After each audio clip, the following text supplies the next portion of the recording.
My Govanen, good to see you in Sindarin. I'm the Tolkien Shed and I have seen the 5th episode of The Rings of Power. And it has been the worst so far. What will we discuss? The most embarrassing fight scene in the whole show. The most pointless plot point in the whole show. And many other, maybe not so meaningful, but still weightless scenes. Of course, as always, spoilers ahead.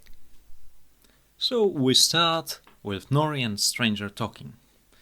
Nori explains to him what they actually do, why do they migrate, how do they do it. And Stranger seems suspiciously understanding of what she is saying. Remember, she met him a few days ago, and now he not only understands what she's saying, but seems to construct sentences very easily. Like, that's nothing. He just got the basics of a language in a few days.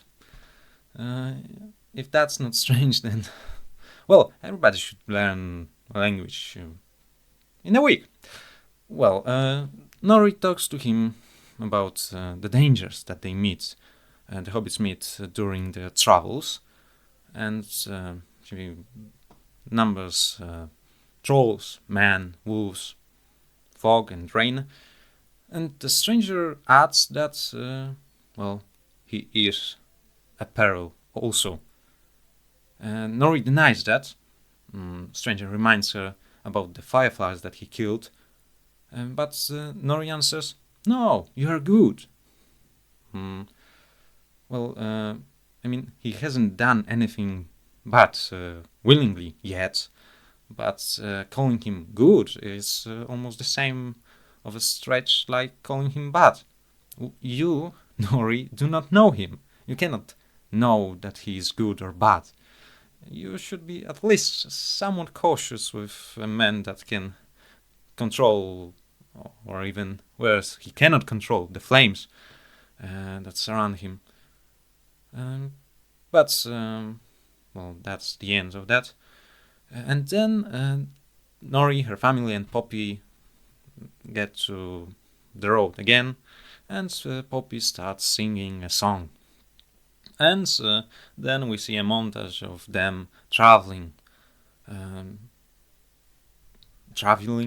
really long. It's not a day's journey, it's not a week's journey, it seems to be at least a few weeks to travel to the place where all hobbits are going now. And that raises some questions.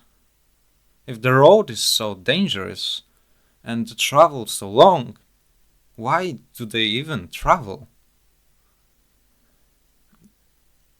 In The Lord of the Rings, it is stated that, in appendices, that the hobbits, the predecessors of those that lived in the Shire, moved from time to time where the danger was too big to stay in the place that they stayed currently.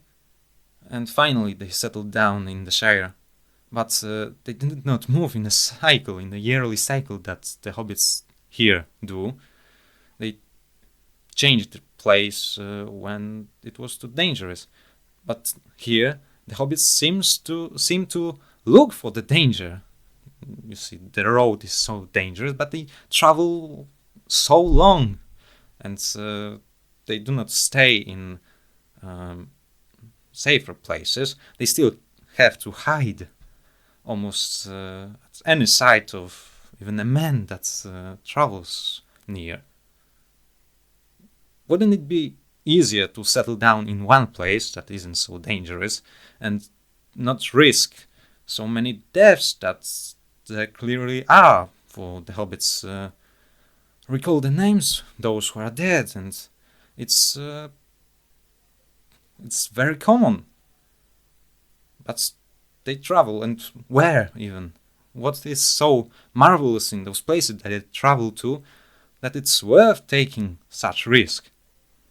we are yet to learn what's so magnificent about these places, because where the hobbits have been, it's nothing special about that place. It's just a place among others, and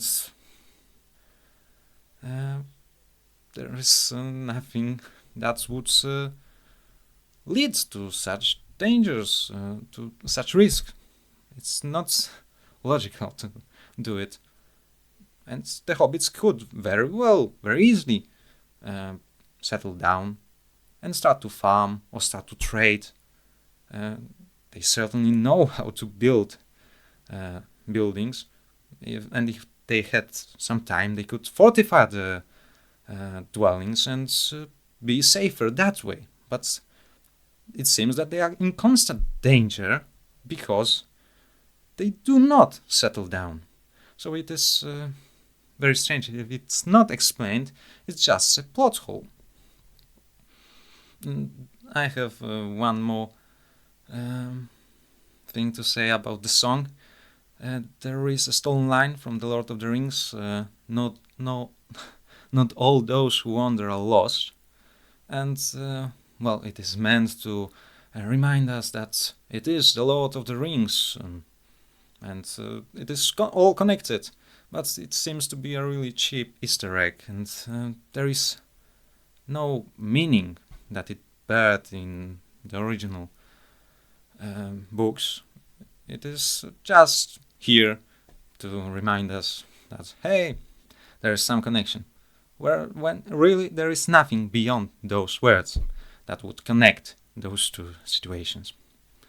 In a later scene, we see the place where the stranger has fallen down from the sky. The three mysterious women from the race of men that search the place, and they seem to be looking for the stranger, and we get nothing more about them in this episode. In even later scene, we see the hobbits, the main group, which the Norris family and Poppy have catch up to. They are in the forest, and there Malva, one of the women that advised Sadok, tells him that they should leave Nori and her family behind them, and not only that, but take wheels from their cart, so they could not fall them and probably die in the wilderness. Well, I love these hobbits. How not to love them? And just as in later, we see the same Malva, and Nori and Poppy come to her, saying that they have found footprints of wolves, and we hear the wolves howling, and they start chasing the three women. I say wolves, and the show seems convinced that it is wolves, but I have my doubts. I was sure that wolves looked different. But maybe I'm mistaken. Wolves are a strange mix between horses and pigs. Poppy is near death. One of the wolves calls her, but then suddenly the stranger appears. How did he manage to outpace the wolves? We never learn, but he appears, and he seems to control his power now, and he scares the wolves. But the use of power seems to come at a cost, and he is wounded. And then we see him alone trying to heal his wounds, and Nori comes and tries to tend him, but he seems to know how to heal himself.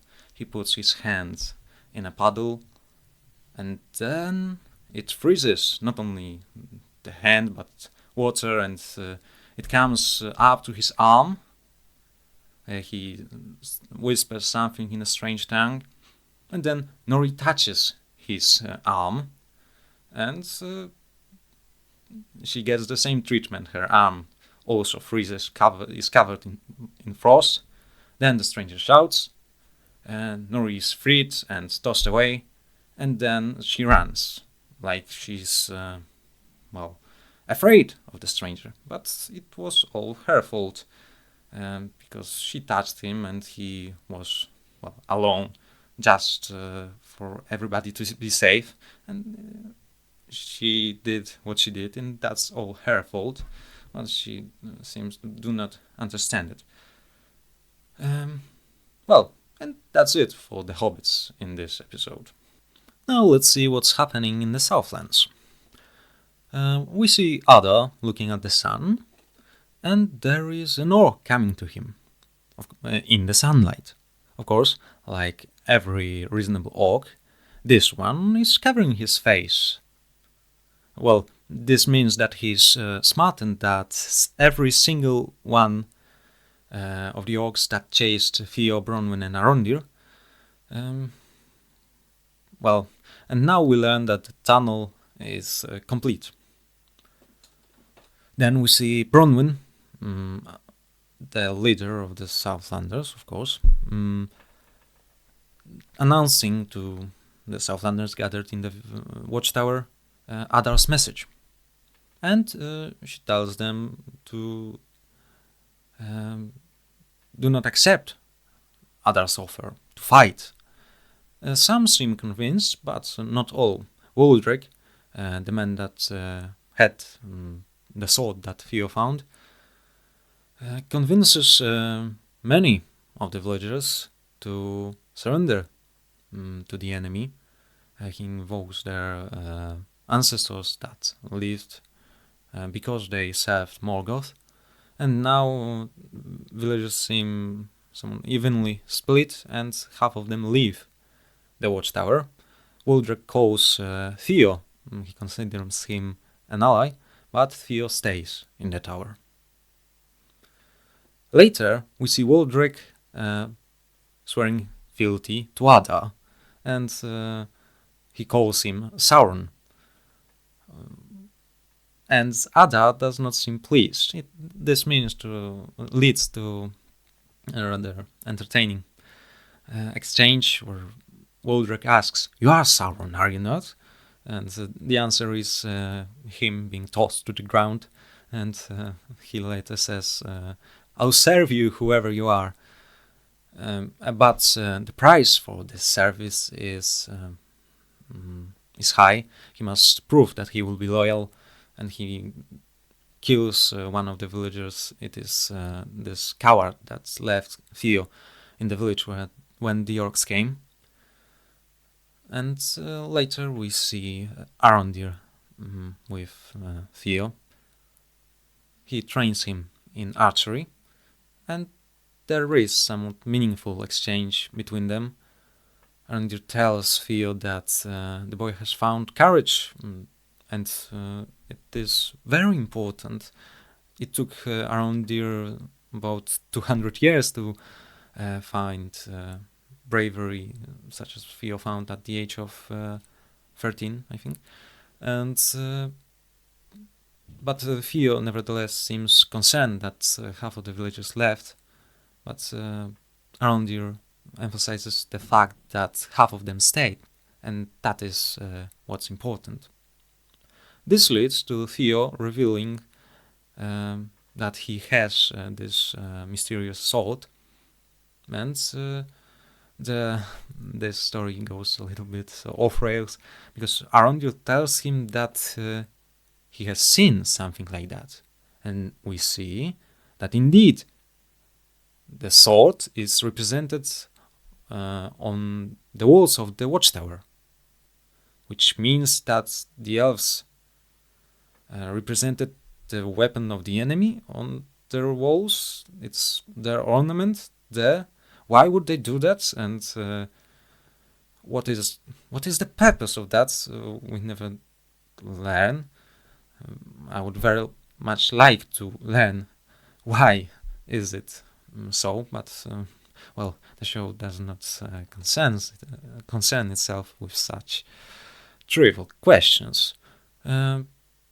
it does not concern itself with the questions of how Arondir knows the other facts that he presents to the audience. For example, the fact that the sword is the key to enslaving all the Southlanders. How would that enslavement work, and what are the properties of the sword that make it so, and how does Arondir know all of this, and what is the source of his knowledge? What do the elves know? Because why would they represent the sword on their walls of the watchtower?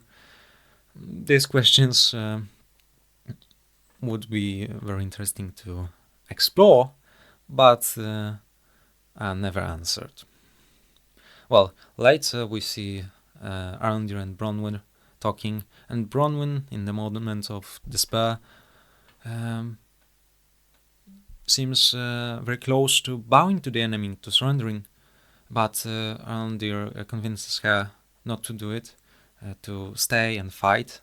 So they prepare for the siege, and suddenly they come to the plan with the words, "The tower must fall." They look at the said tower, and probably it will fall on the enemies. But we will see about that in the next episode, probably. Now we move to Númenor. There Elendil and Isildur are talking.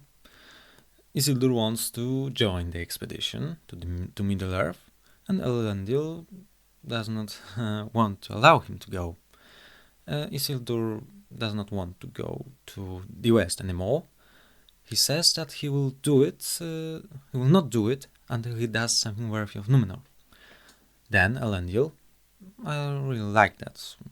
He seems like a concerned father, and he asks reasonable questions. He asks, what is that? What does Isildur want to do? What he deems worthy of Númenor? And Isildur cannot provide an answer. Well, he does not know what he wants, what to do, and that seems to be his whole character. He just is around and does things and changes his mind constantly. Now he wants to go to Middle-earth, and he does not want to hear about a refusal. But Elendil still forbids him. So this conflict, this cannot be meaningful here. I wish it was, but there is nothing that would explain what Isildur wants. What is this West Númenor, this true Númenor, as he calls it, that he wants to go and wants to do some meaningful deeds for? There is nothing. We never learn what is it. We never learn what Isildur's brother Anarion did, and why he isn't present and is in this west of Númenor. There is nothing. There is no meaning, and because of that we cannot really understand the tension of the situation of the conversation between Isildur and his father. There is nothing. We know nothing about it, and well, this way the conflict seems just forced and does not carry any weight. Then we see the group of Númenorians, large it would seem, that are opposing Queen Muriel's decision to go to Middle-earth. They do not want to hear the orders from an elf, and they seek help in Pharazôn, the Chancellor, and they ask him to stop this expedition. And among those people that oppose Muriel's decision are Kemen and Eärien, who seem closer than before. And Eärien asks Kemen to influence his father and to make him prevent the expedition. Kemen says that his father does not want to listen to him.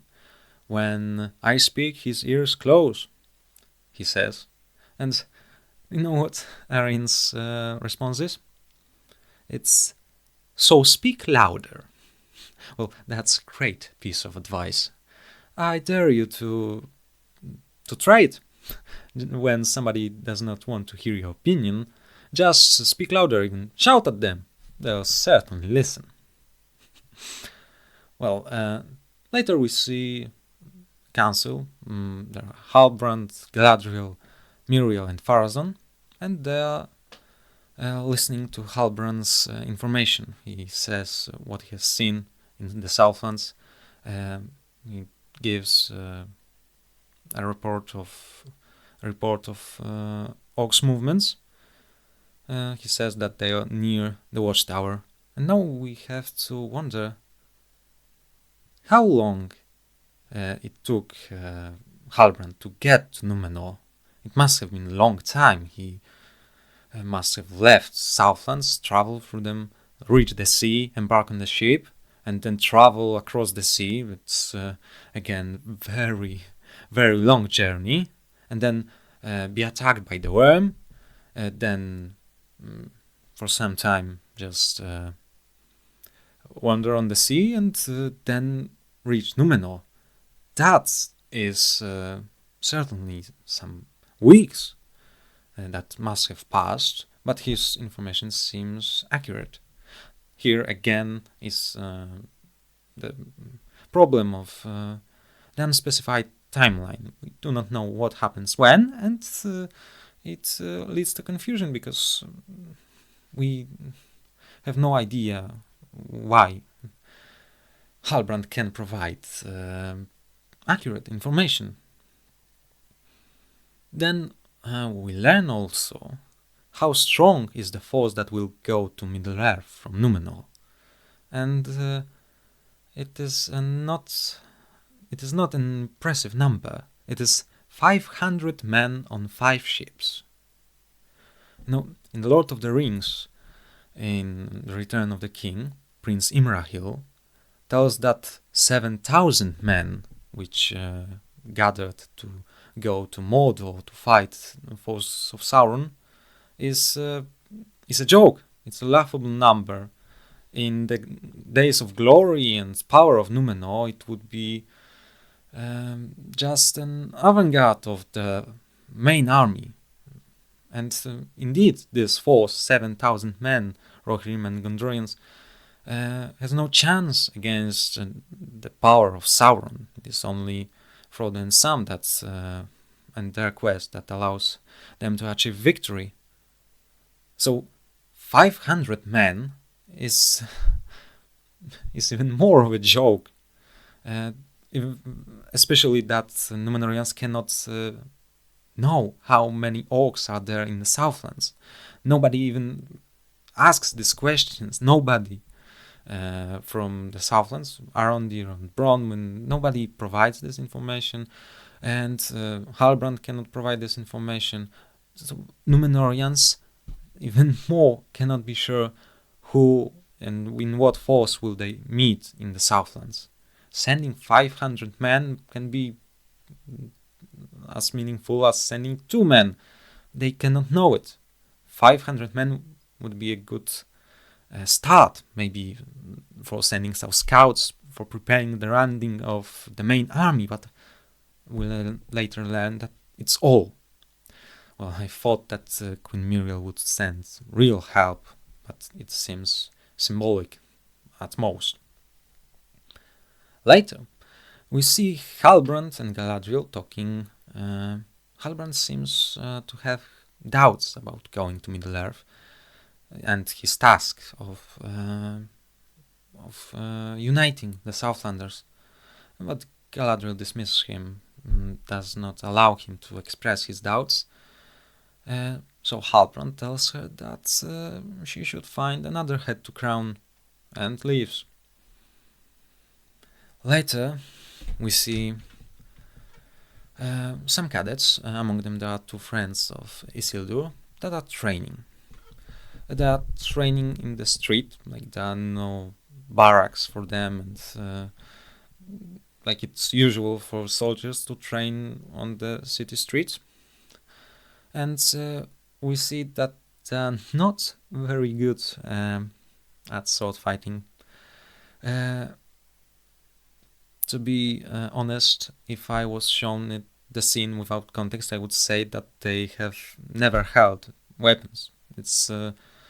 They lack any basic training. They overswing, they telegraph their movements, they lose their balance. They attack their weapons, not their opponents.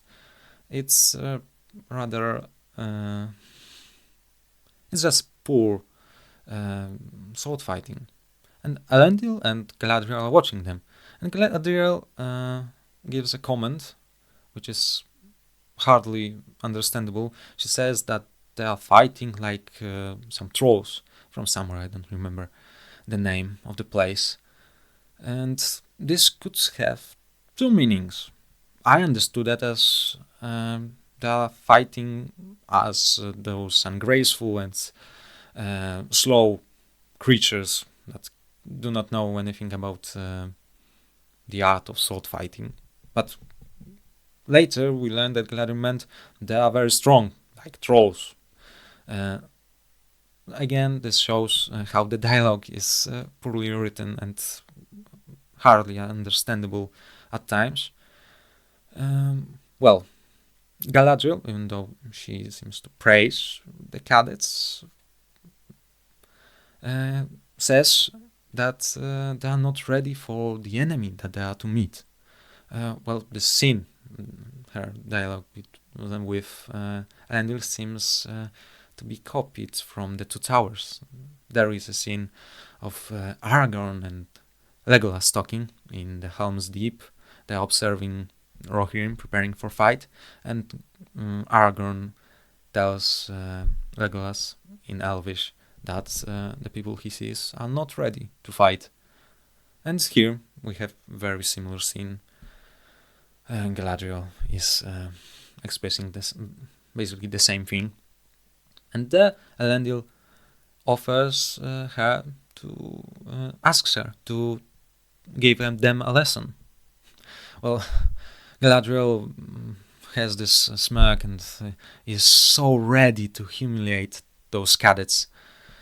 And, well, Elendil blindly promises that anybody that will cut Galadriel, that will reach her, will be promoted to lieutenant, even though he hasn't seen her fighting even once. But, well, she's amazing, so of course you can trust her. Well, so later we see her duel, at first with one of the cadets. She does not even need to prepare a guard position to be in a proper distance. She just dodges every strike. But, well, if against her was anybody skilled in and trained properly, she would be very easily cut and maybe even dead. But well, the mere fact that her opponent does not know much about sword fighting provides her an opportunity to seem skilled. She twists, she dodges, she does not need to even use her own sword. Then a second cadet joins, she easily deflects all the blows from the two cadets. And here we see again the problems with the skills, overswinging, losing balance, telegraphing, all the same. And then all 5 of them attack. And Galadriel isn't even bothered. She does not sweat. It's so easy for her. But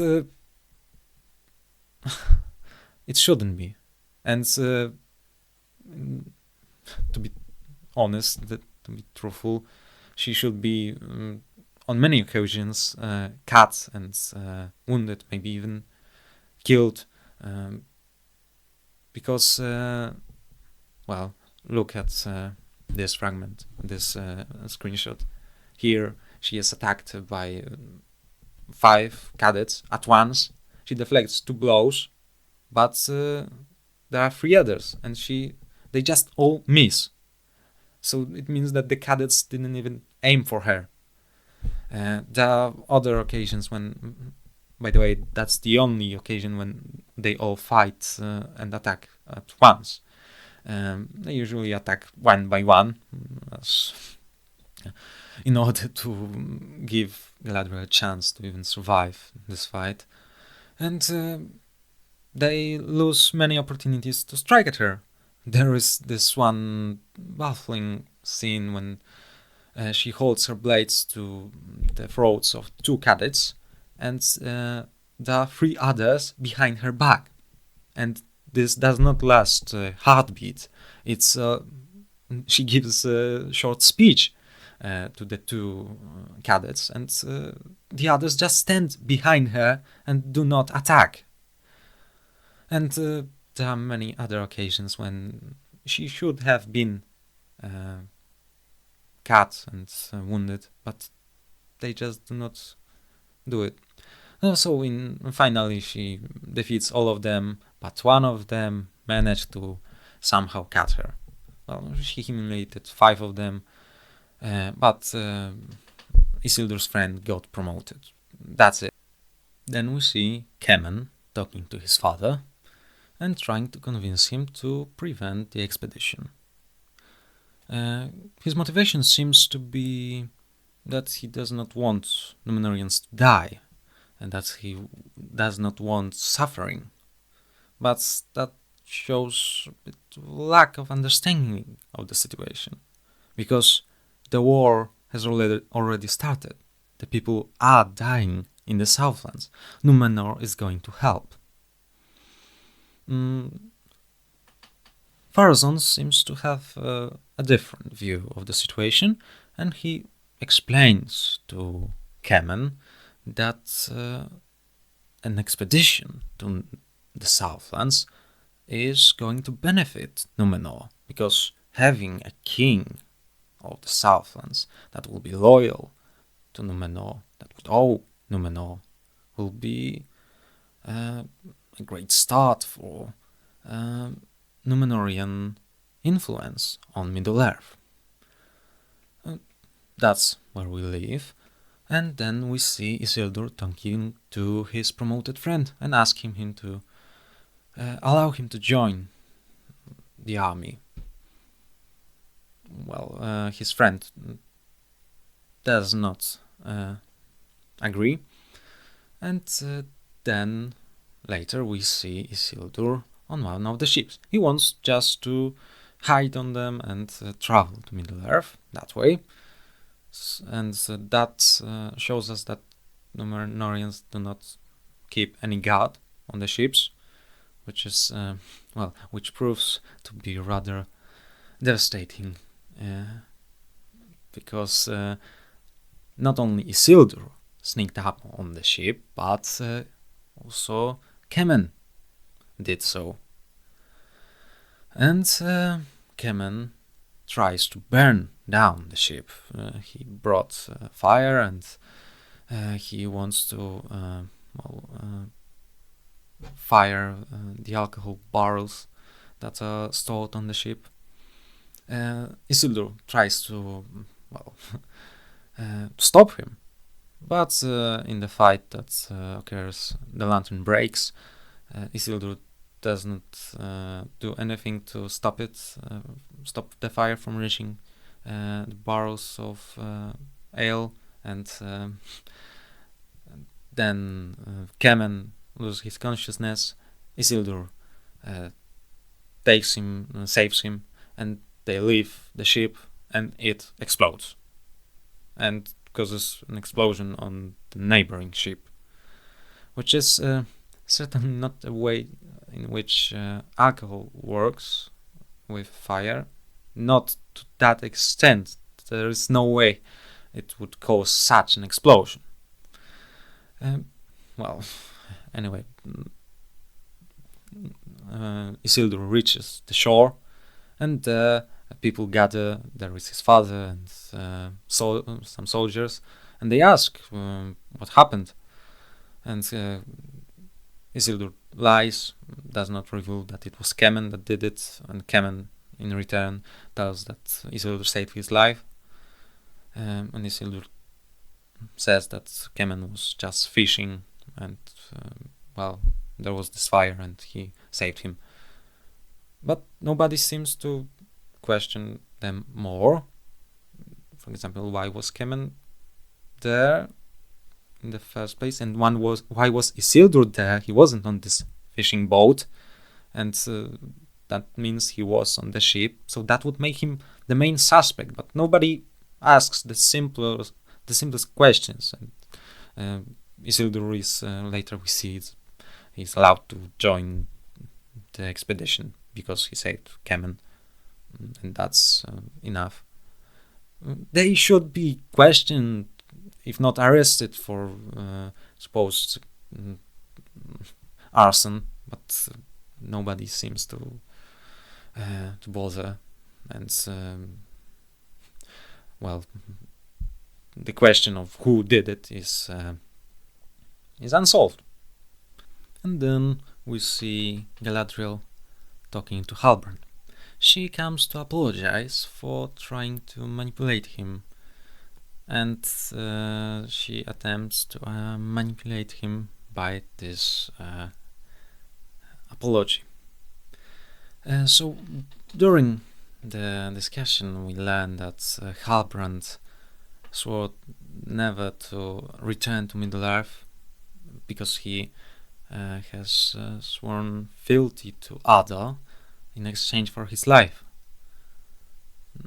In this conversation, Galadriel reveals that she is hunting Sauron because of the death of her brother. She seeks revenge, and later Halbrand asks her why does she keep fighting, and her answer is rather exceptional. She could have answered, I fight for those that cannot fight. I fight because the evil never sleeps. I fight because that's my life. I do not know anything more. But she answers, because I do. Yeah, that's basically her answer. She says, because I cannot stop, which is basically the same as because I do. That's a child's answer, not a 1,000 years old elf. She answers, because I do, and does not say anything more. That's just unacceptable for character to provide such explanation for the decisions. That's the motivation. That's a laughable explanation. Well, in the end, Galadriel manages to convince Halbrand, and even though he's hesitant, finally he decides to join the expedition, and then we see the march of the proud army of 300 men. 300, you ask? Well, they were meant to go in the force of 500 men, but remember, 2 ships were destroyed, and now they cannot get any more. The island nation of Númenor, which is proud in its navy, cannot provide 2 extra ships, even though in the harbor there are many ships, many more than 5. But Kemen destroyed 2 of them, so they cannot go.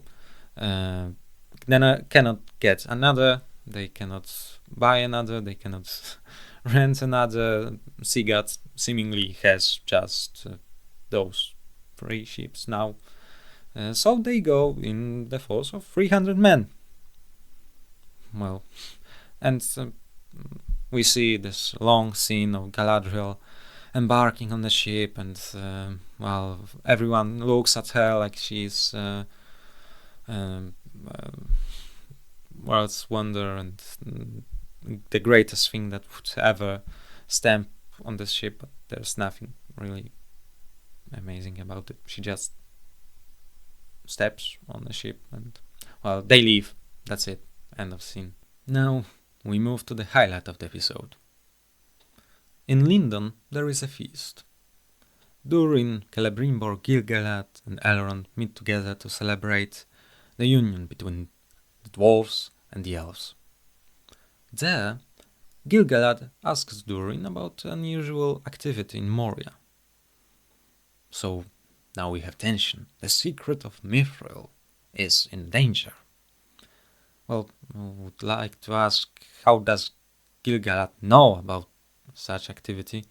And hasn't it occurred to him that this activity may be connected to the joint effort of Moria and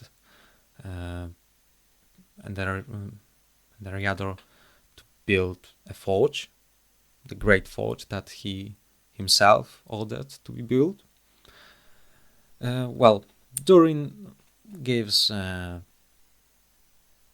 answer that is meant to change subject, so he not really smoothly changes it to the table that they are eating from, and says that it is a sacred stone to the dwarves and it is used for tombs and monuments. So Gil-galad promises to send this table back to Moria for it to be properly used. And after the feast, Gil-galad talks to Elrond. He praises Elrond's loyalty to his friend, but he knows that Elrond has a secret and wants him to reveal it. Elrond is obviously resistant, but soon he admits that he has a secret. Well, first of all, Gil-galad asks him to recall the old song about the roots of Hithai-Glir, its misty mountains. And there we get this,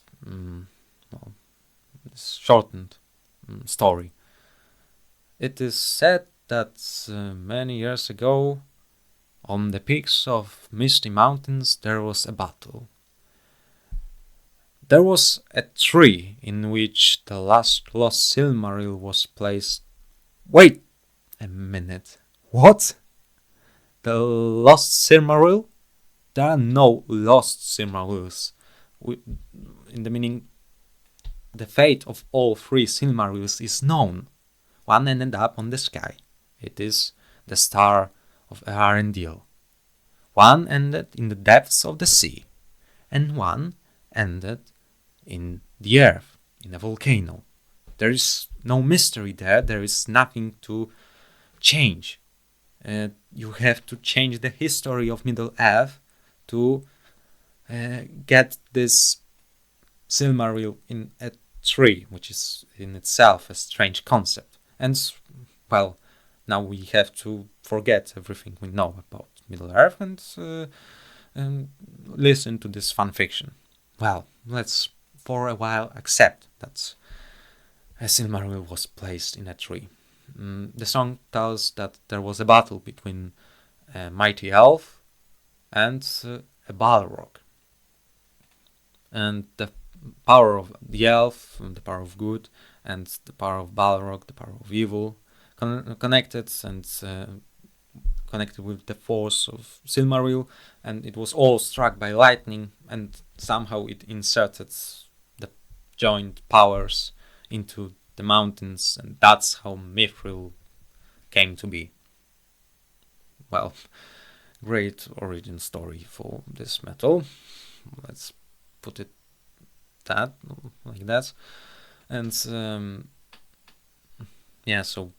Mithril is now made partially of Silmaril, and it has good and evil in it. And, well, to that, Elrond says, so Durin was right, and admits that he has a secret, which is essentially revealing the secret.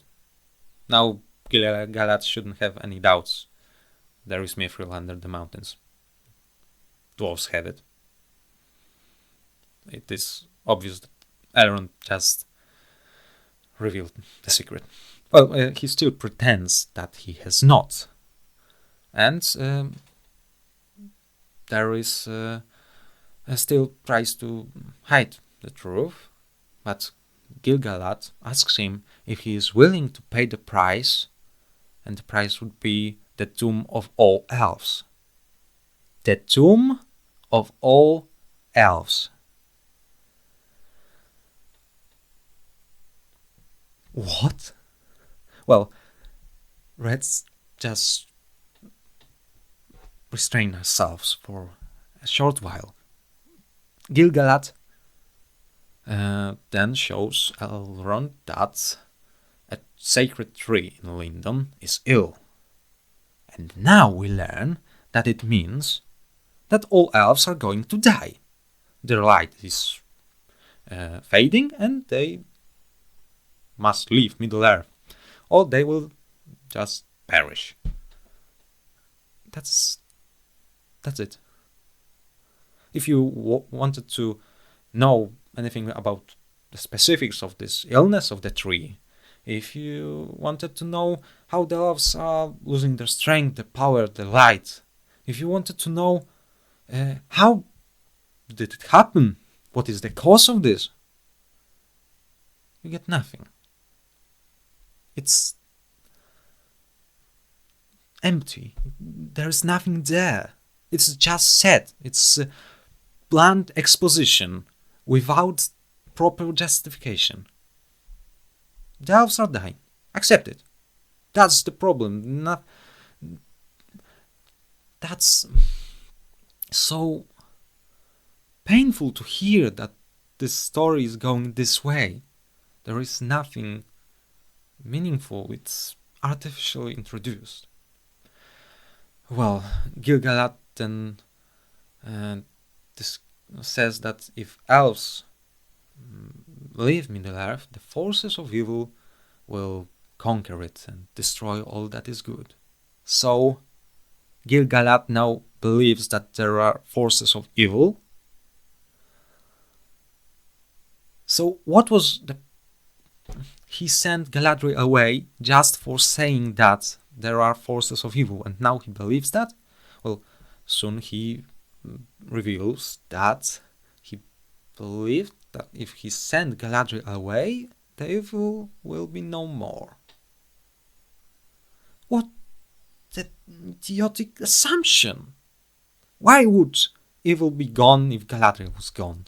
That makes no sense. But we have to accept that because the show thinks that to be a reasonable assumption. And, well, that's it. Elrond still does not want to reveal the secret. So he, in the next scene, reveals the secret to Celebrimbor. What? I couldn't believe my eyes. He was so persistent in his discussion with Gil-galad. He provided many arguments for the value of friendship and being loyal. Now he just revealed it to Celebrimbor. And the show seems oblivious to it. And Elrond also. It seems for him that is natural for him to talk to Celebrimbor about that. And, well, we get another pieces of fantastic and great exposition. It seems that the only cure for this illness of elves, their doom, is Mithril. That's it. I suppose apparently the light of the trees that is present in the mithril can heal the elves. If all the elves will be saturated in its light, they'll be saved. Why? Why, you ask? I ask it also, but there is no answer. That's it. That's it. There's nothing more. You have to accept this solution or just... I don't know. This is beyond me. How one could ever provide such explanation, such solution, and give no other explanation, give nothing. And it is not faithful to the lore. I'm sorry to inform you that the light of the trees is present in the earth for thousands of years because the sun and the moon come from the two trees. So elves are saturated in their light every day and every night. Well, unfortunately, this show does not have much in common with the lore and Tolkien's works, so we are sticking to Mithril saving all the elves for some reason. Yes, so then we see Durin and Elrond talking. It is revealed that Durin was lying and this stone is not sacred. He just joked and he got a free table, and then the conversation becomes more serious and Elrond tells Durin that the elves are in danger. Durin asks very reasonable questions. Why and how will elves perish when he gets to know the whole deal? But we are not given any reasonable answer. There's just that the elves will perish. They'll become weak and die. Or they must leave Middle-earth by spring. Why by spring? I don't even care about that. Just another artificial time limit.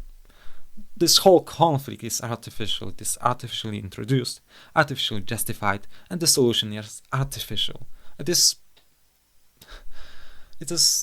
just pure emptiness, pretending to be something meaningful. There is no explanation, no reason, no nothing. Well, Durin agrees to help. He must convince his father. That's it. Now, let's discuss world building. We are presented some interesting information in this episode. For example, that the stranger is being followed by some mysterious women, that he has power to heal himself, and he controls his power to and uses it to defeat the wolves. We see that the elves knew something about the sword that Theo found, but now Arondir isn't providing more information about that, just bare fact.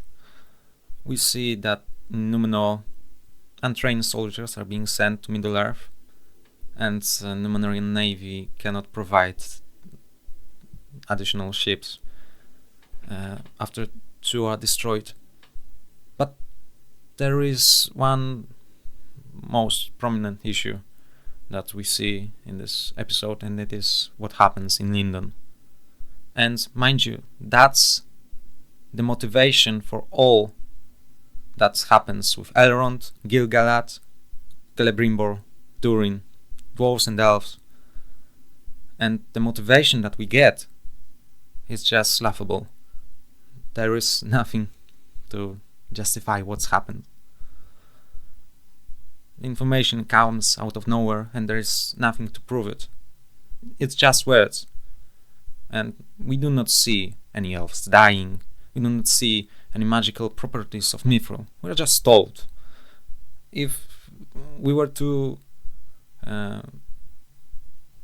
ignore this one episode and watch everything else to this point, we wouldn't have any idea that there is something of such weight that lays beyond Gil-galad's motives and Celebrimbor's. But here we are presented with such horrible exposition, and well, again, it's contradicting what we have seen in the first episode of the show. There is no real cause for all of this happening. What's the real reason why the elves are dying? What caused this? It's just like it's presented. There is no real weight. There's nothing. That's just what things are. And it leads, of course, to a conflict. It led to many conflicts. But now that we know the real motivation that stays behind it, all those conflicts, Durin and Elrond, Durin and his father, Gil-galad and Galadriel, all of them are meaningless, because the motivation is and stays meaningless. Now let's discuss the characters. I don't think there is much to add to Nori or Arondir, Bronwyn or Fia, but we see Galadriel again being condescending, demanding, manipulating, and she influences on Halbrand, who here we finally learn about his past, or what he says about his past, of his fear to go back to Middle-earth, and his hesitancy towards becoming the king. Finally he overcomes his fear and decides to return to the Southlands, but it was a real struggle for him, and he needed to be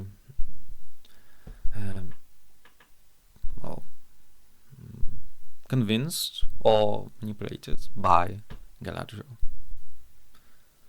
We also see Elrond, who is very stubborn. He wants to keep the secret. He wants to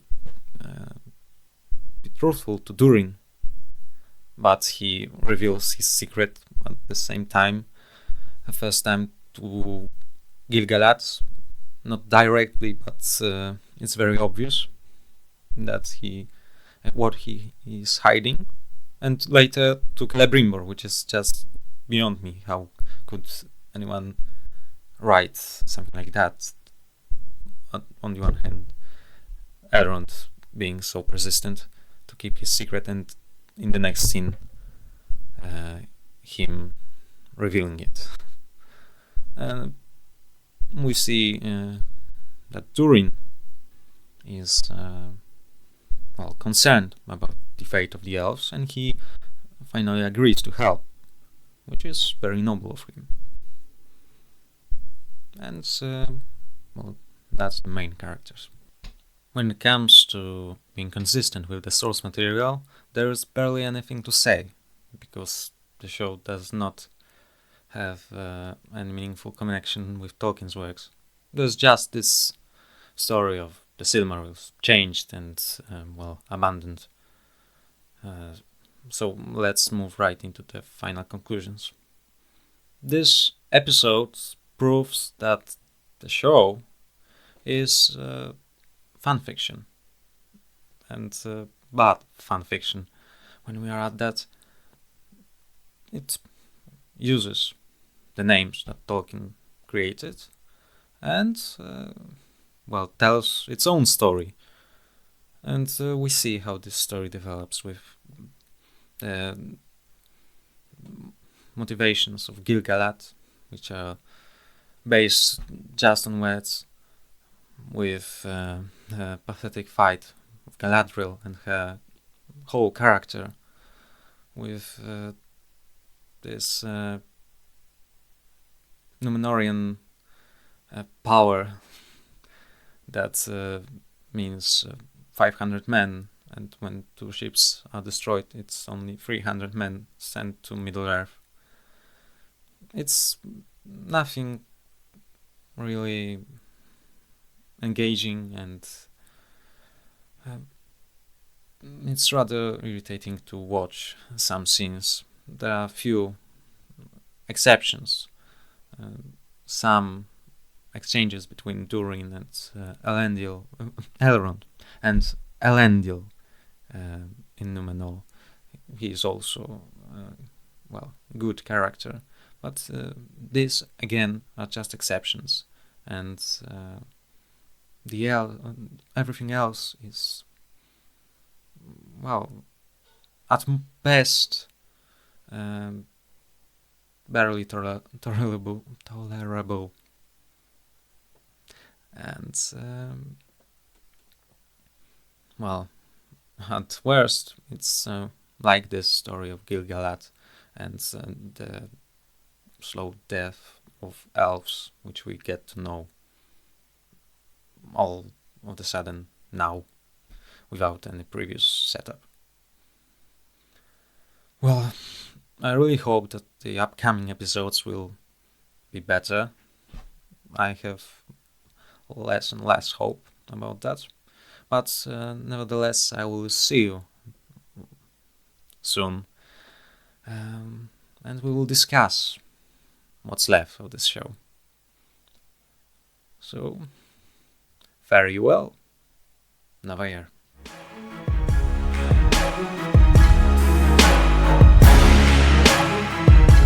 Subscribe right now, you little hobbitses.